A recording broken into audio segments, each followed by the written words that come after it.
बिस्मिल्लाहिर्रहमानिर्रहीम। अस्सलामु अलैकुम वरहमतुल्लाहि वबरकातुहू। मुहतरम दोस्तों, गुज़िश्ता मजलिस में बहुत सारे सवालों के जवाबात बाकी रह गए थे, तो इंशाअल्लाह आज उन सवालों के जवाबात देने की कोशिश करेंगे।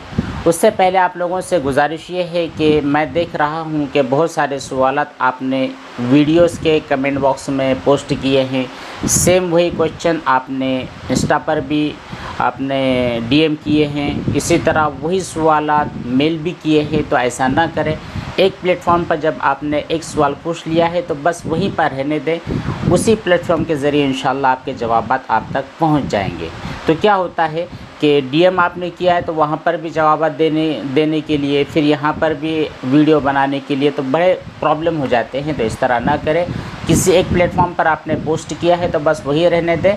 जब भी हम उसको देखेंगे तो इंशाअल्लाह आपके जवाबात आप तक पहुँच जाएंगे। तो खैर चलिए, आपने जो वीडियोस के कमेंट बॉक्स में जो सवालात किए थे तो उनका सिलसिला शुरू करते हैं। सबसे पहले हैं हमारे आदिल भाई, कहते ये हैं कि मुफ्ती साहब अगर कोई मसला पूछना हो तो किस तरह पूछे। बिल्कुल पूछ सकते हैं आप। अगर वीडियोस देख रहे हैं तो किसी भी वीडियो के नीचे आप जो भी आपकी क्वेरी है, जो भी आपका सवाल है वो पोस्ट कीजिए। हम जब भी देखेंगे इंशाअल्लाह आपका जवाब आपको ज़रूर दे देंगे। अनवर भाई ने कहा है कि मौलाना साहब, जो खून नाक में जम जाता है, जो ब्लड हमारी नाक में जम जाता है और वज़ू करते वक्त उसकी हल्की सी पपड़ी भूल करके कपड़ों में लग जाती है, तो क्या उसकी वजह से हमारा कपड़ा नापाक हो जाएगा? देखिए, वो जो जम जाता है वो एक जमा हुआ एक खून है, बल्कि खून भी नहीं है, वो खून की एक बारीक सी परत बन जाती है। जब आप वज़ू करते हैं, ज़ाहिर सी बात है वज़ू में सुन्नत ये है कि इंसान अपनी नाक के अंदर पानी को पहुंचाए। जब नाक में पानी पहुंचाते हैं तो ज़ाहिर सी बात है अंदर की जो गंदगी है वो पानी के ज़रिए बाहर निकल जाती है। इसी तरह जो भी नाक के अंदर का खून है या फिर और जो रेजिश वगैरह होती है वो जम जाती है, तो एक हल्की सी उसकी एक परत बन जाती है और वो बाहर निकलती है। फिर वज़ू के बाद में निकल गई है, आपके हाथ पर लगी है या आपके कपड़ों पर लगी है, तो उसकी वजह से आपका हाथ या फिर आपका जो कपड़ा होता है वो कपड़ा नापाक नहीं होता है। ठीक है, क्योंकि अब यह बहने वाला खून नहीं रहा है, वो एक जमी हुई एक चीज़ है। खैर, वो आपके कपड़े पर या और किसी चीज़ पर लगी है तो उसकी वजह से कपड़े की नजासत और नापाकी का हुक्म नहीं लगाया जाएगा। हाँ, अगर वो सूखा नहीं है बल्कि पतला सा है जिसकी वजह से वो बह रहा है और आपके कपड़े पर फैल गया है, एक दिरहम से ज़्यादा हो गया है, तो फिर आपके कपड़े की नजासत और नापाकी का हुक्म लगाया जाएगा। अच्छा, अनवर भाई का वापस एक सवाल है। ठीक है भाई, कहते हैं कि मुफ्ती साहब, अगर किसी कपड़े में खून की छींट लगी हुई है और उस कपड़े से गीले बाल पोंछ लिए गए हैं तो क्या बाल भी नापाक हो जाएंगे? ब्लड की छींट लगी है। नहीं जी, देखिए, जो ब्लड की छींट लगी है तो वो कपड़ा, उस कपड़े के अंदर वो जो आपका ब्लड है वो ऑब्ज़र्व हो चुका है, वो उसके अंदर जज्ब हो चुका है। ठीक है, फिर उसके बाद में आपके जो गीले वाले बाल थे, दाढ़ी के बाल थे या फिर आपके सर के बाल थे, वो पोंछ लिया है, तो फिर ये जो आपके कपड़े में लगे हुए ब्लड के जो स्पॉट्स है ये निकल करके वहाँ पर जाते नहीं है। आमतौर पर ऐसा ही होता है, वो आपके बालों पर या फिर आपकी जिल्द पर या आपके जिस्म पर लगता नहीं है, इसलिए फिर नजासत और नापाकी का हुक्म नहीं दिया जाएगा। आपके जो हेयर है ये पाक ही रहेंगे और जो कपड़ा था वो ब्लड वहीं तक महदूद रहेगा।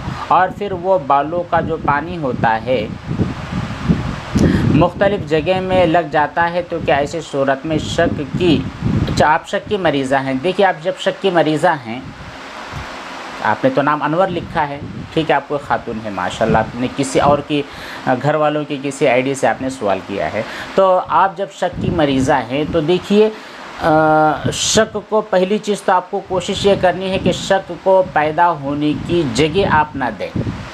ठीक है, आपको जब पता है कि आपके पास जो तौलिया है, जो कपड़ा है, ठीक है, उसके ऊपर ब्लड के स्पॉट लगे हैं, तो मसला तो ये है कि उन स्पॉट को अगर आप अपने बालों पर लगा देते हैं, उस स्पॉट वाले कपड़े को अपने बालों से लगा देते हैं तो बाल नापाक नहीं होते हैं। लेकिन चूंकि आपको शक हो जाएगा तो ऐसी सूरत में आप उस कपड़े को यूज़ ही ना करें।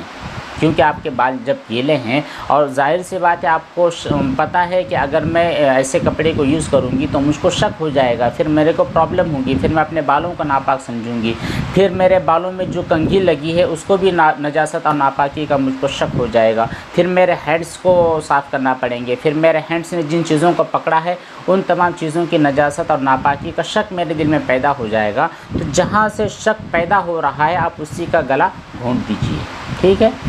उस कपड़े को आप यूज़ ही ना करें, बेहतर है आप उसको धो लीजिए। धोना ये नजासत और नापाकी की वजह से तो नहीं है, क्योंकि वो एक दिरहन से एक बारीक सा स्पॉट लगा है, तो फ़र्ज़ और वाजिब तो नहीं है। लेकिन चूँकि आपको पता है कि मुझको जो शक की बीमारी है यहीं से ज़्यादा ताकत पकड़ेगी और यहीं से ज़्यादा फैलेगी और मुझको तरह तरह के प्रॉब्लम्स के अंदर डाल देगी, तो आप सफाई की पर्पज़ से उस कपड़े को धो लीजिए, ठीक है। आप अपने बालों के अंदर उसको यूज़ ना करें, दूसरा कपड़ा, दूसरा जो तौलिया आपके यहाँ पर होगा आप उसी को इस्तेमाल करें।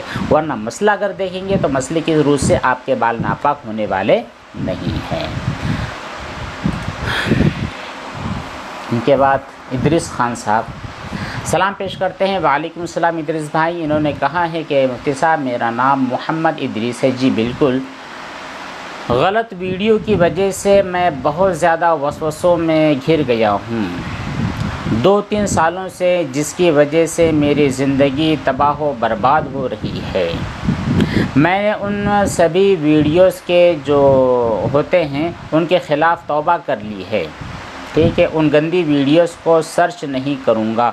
मेरे लिए दुआ कीजिए। हम आपके लिए दुआ करते हैं कि अल्लाह ताला आपने जो कसम खाई है उस कसम पर आपको बाकी रखे, आपको हिम्मत और तौफीक अता फ़रमाए कि ये जो पॉर्न वीडियोज़ होती हैं गंदी और न्यूड वीडियोज़ जो होती हैं इन तक आपकी रसाई ना हो। आप सर्च करें फिर भी अल्लाह ताला आपके सर्च लिस्ट में उसको न डाले। शैतान को आपसे बहुत दूर रखे, हम आपके लिए दुआ करते हैं। अच्छा, आप ये कहते हैं कि मैंने बहुत सारे सवालात किए हैं, उन सवालों के जवाब बिल्कुल जवाब देते हैं। इदरीस भाई ने पहला सवाल ये किया है कि मुझको जो वसवसे होते हैं उन वसवसों की वजह से जो परेशानी है अपने गलत अमल की वजह से वसवसों में फैला हुआ हूँ, तो मैं नापाक हुआ है। गुस्ल करने के वक्त बहुत ज़्यादा वसवसे होते हैं। गरारा करते वक्त मुझको लगता है कि मेरा गरारा ही सही नहीं हुआ है। मुंह में पानी डालता हूँ फिर भी तसल्ली नहीं होती है। देखिए, जब आप गुस्ल करते हैं, गुस्ल के दौरान आपने कुल्ली की है, गरारा किया है, फिर भी आपको लग रहा है कि आपने गरारा नहीं किया है। इसी तरह पूरी बॉडी पर आपने पानी बहाया है, फिर आपको लगता है कि मेरे पैर सूखे रह गए हैं, तो आप एक अमली तौर पर ये सोचिए कि क्या ये पॉसिबल है।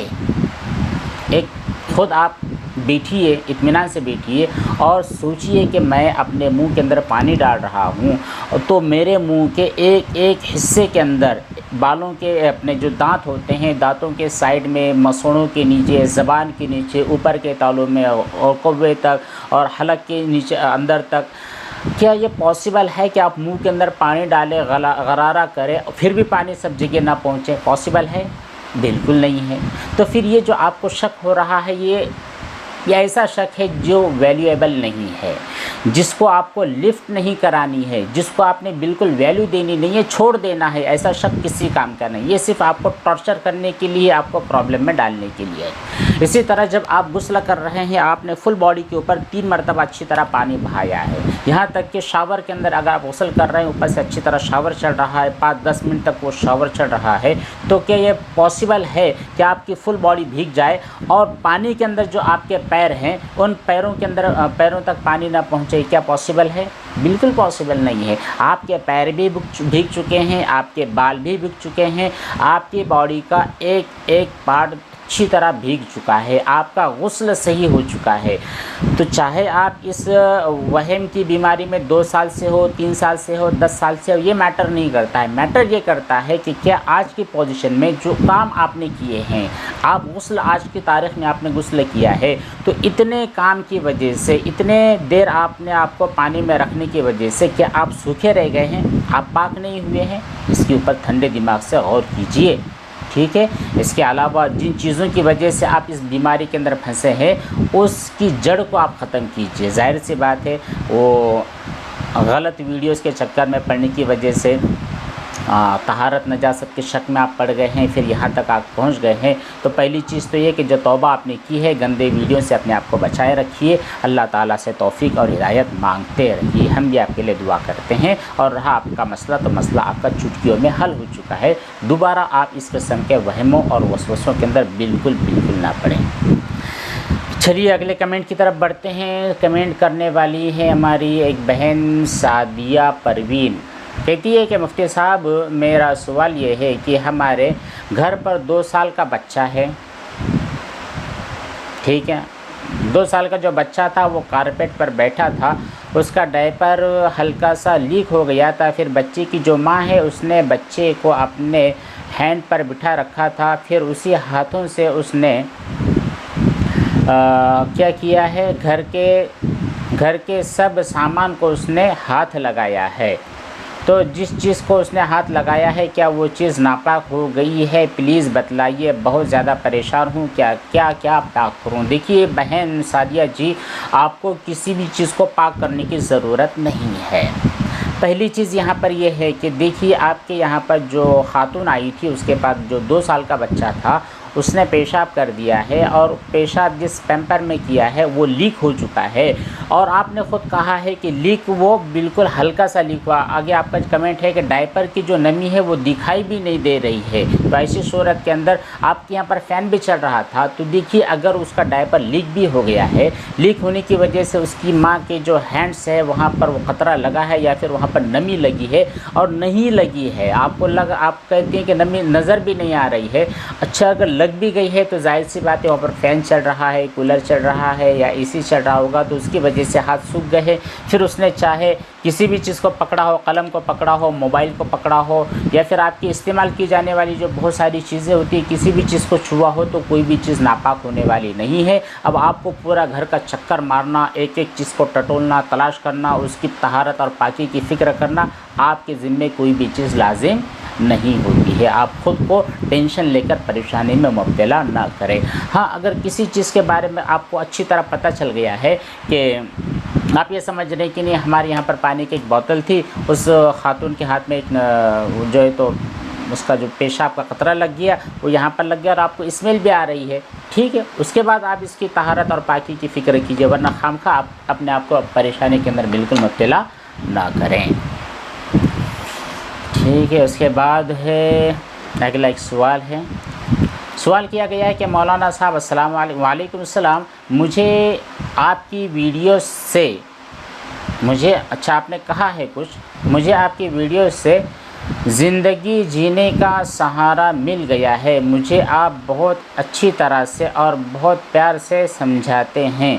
मुझे मेरे कुछ सवालों के जवाब दे दीजिए, सुकून मिल जाएगा। जी बिल्कुल बिल्कुल, आप पूछिए। आपने सवाल ये किया है कि मुफ्ती साहब अस्सलाम, अच्छा वापस आप सलाम करते हैं। वालेकुम सलाम, मेरा नाम शबनम है, मैं रास्ते से गुज़रती हूँ तो मुझे गंदगी छूते हुए अपने आप को अक्सर नज़र आता है। अच्छा, आप रास्ते से गुज़रती है तो आपको यूँ महसूस होता है कि नजासत मेरे रास्ते में आ गई है, कहीं पर मेरी चप्पल पड़ गई है, कहीं पर मेरे पैर पड़ गए हैं, या फिर कहीं से वो नजासत हवा के ज़रिए उड़कर मेरे अपने कपड़े पर, मेरी चप्पल पर, मेरी बॉडी पर लग गई है। इस किस्म का अगर आपको वहम होता है, लगता है अगर आपको, तो इस लगने का कोई वैल्यू नहीं है। आप इसकी बिल्कुल परवाह न कीजिए कि आपके दिल में क्या ख्याल आ रहे हैं, आपके दिमाग के अंदर क्या ख्यालात आ रहे हैं। आप इस बात पर फोकस कीजिए कि अगर वाक़तन आपके बदन पर, आपकी बॉडी पर कोई नजासत लग गई है, वाक़तन एग्जैक्टली हकीकी एतबार से अगर नजासत लगी है, तब कहीं जाकर आपको तहारत और पाकी की फ़िक्र करने की ज़रूरत है। वरना सिर्फ यूं ही ख्याल पैदा हो रहे तो ऐसे हमारी ज़िंदगी के अंदर 24 घंटों के अंदर हज़ारों किस्म के ख्यालात पैदा होते हैं। तो किन किन ख्यालों का हम ततब्बो करें, किन किन ख्यालों का हम पीछा करें, किसको सही और दुरुस्त करने की कोशिश करें।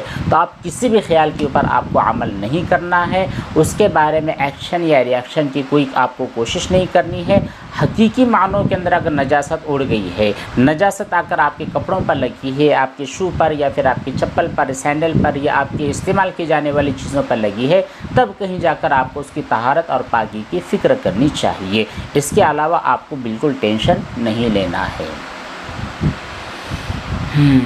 आदिल भाई ने सलाम पेश किया है। वालेकुम सलाम। कहते हैं कि मुफ्ती साहब, मैं पाकी नापाकी का बहुत ज़्यादा ख्याल रखता हूँ, ठीक है, लेकिन एक वजह से बहुत परेशान हूँ कि जिधर मैं काम करता हूँ वो लोग नमाज भी नहीं पढ़ते हैं, नापाकी का ख्याल रखते हैं, इसलिए मैं क्या करूँ। आदिल भाई, वहाँ पर आपको दो काम करने हैं।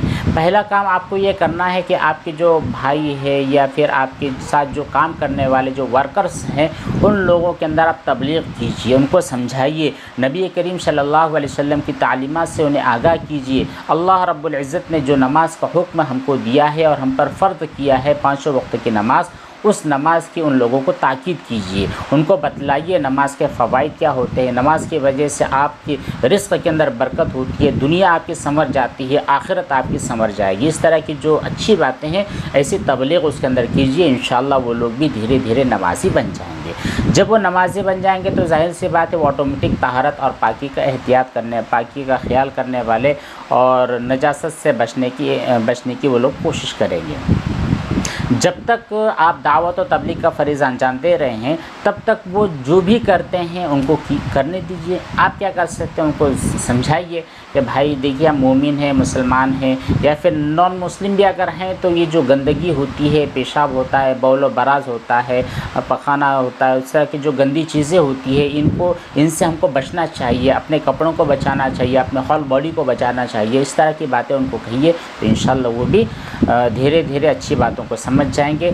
और जब तक नहीं समझते हैं तो फिर ख़ुद आप एहतियात करते रहिए, बचते रहिए। अगर उनकी इस्तेमाल की जाने वाली किसी चीज़ के बारे में आपको पुख्ता यकीन है कि मान लीजिए आप अपने किसी भाई का तौलिया इस्तेमाल कर रहे हैं, आपको पुख्ता यकीन है कि उसमें नजासत है, वो जो उसका जो तौलिया है वो नजिस है, वो उसमें नापाकी है, उसमें आपको या तो स्मेल आ रही होगी या तो उसका जो टेस्ट है वहाँ पर महसूस हो रहा होगा, या फिर ख़ुद आपको अपनी आँखों से उसके अंदर वो नजासत नज़र आ रही होगी। ऐसी अगर कंडीशन है तो उसको यूज़ ना कीजिए। बाकी ऐसी तमाम चीज़ें जिसके बारे में नजासत और नापाकी का कोई कंफर्मेशन आपको नहीं मिलता है तो उनको पाक ही समझिए। वापस से कोई भाई है, कहते हैं कि इस्तिंजा करने के वक्त छींटे लगने का वहम हो जाता है, क्या नापाक होंगे? वहम अगर होगा तो भाई कुछ भी नहीं होगा। हकीकी मानों में अगर छींटा उड़ गया है तो फिर तहारत और पाकी का एहतमाम करना है, और पेशाब करते वक्त तो उसी की सुई की नोक के बराबर छींटे कपड़ों पर सुई की नोक के बराबर अगर छींटे उड़ जाते हैं, और ज़ाहिर सी बात है जो सुई की नोक के बराबर अगर कोई छींटा उड़ा होगा तो आपको समझ में भी नहीं आएगा कि कहाँ लगा है, तो वो माफ़ी के दर्जे में है। अगर सुई के नोक से बढ़ जाए, 1 रुपये के बराबर हो जाए तो ये 1 दिरहम हो जाता है। इतनी ज़्यादा मकदार में अगर कोई चीज़ लगी है तो उसका धोना, उसका पाक करना वाजिब होता है। इससे अगर कम है और आपको पता है कि फ़लाँ जगह पर वो छींटा उड़ा है तो तहारत का एहतमाम करें। अगर पता नहीं है तो फिर वो माफ़ी के हुक्म में होता है। चलिए, काफ़ी हो चुके हैं, सवालात भी काफ़ी हो चुके हैं, और भी बहुत सारे सवालात हैं। मसला यहाँ पर गड़बड़ ये हो रहा है कि एक ही क्वेश्चन आपने 3 जगह किया है, तो हर जगह से उसको तलाश करना और हर जगह से उसको निकाल कर उसके जवाब देना, ये ज़रा प्रॉब्लम वाली बात हो रही है। तो एक बात अच्छी तरह याद रखें कि अगर किसी एक प्लेटफॉर्म पर आपने सवाल को कमेंट किया है तो बस वहीं पर रखें। इसी को उठाकर वहाँ पर भी कॉपी कर रहे हैं, फिर वहाँ से ऊपर DM में भी आप कॉपी कर रहे हैं, फिर वहाँ से उठाकर बहुत सारे दोस्तों के पास हमारा व्हाट्सएप नंबर भी जा चुका है, वहाँ पर भी आप उसको लगा रहे हैं, तो एक ही सवाल 3-3, 4-4 जगह हो जाता है, तो दिमाग को ज़रा टेंशन आता है। तो आप ऐसा न करें, एक सवाल एक ही जगह रहने दें, इंशाल्लाह उसी ज़रिए से, उसी माध्यम से आपके सवाल का जवाब आपको मिल जाएगा। वस्सलामु अलैकुम वरहमतुल्लाहि वबरकातुहू।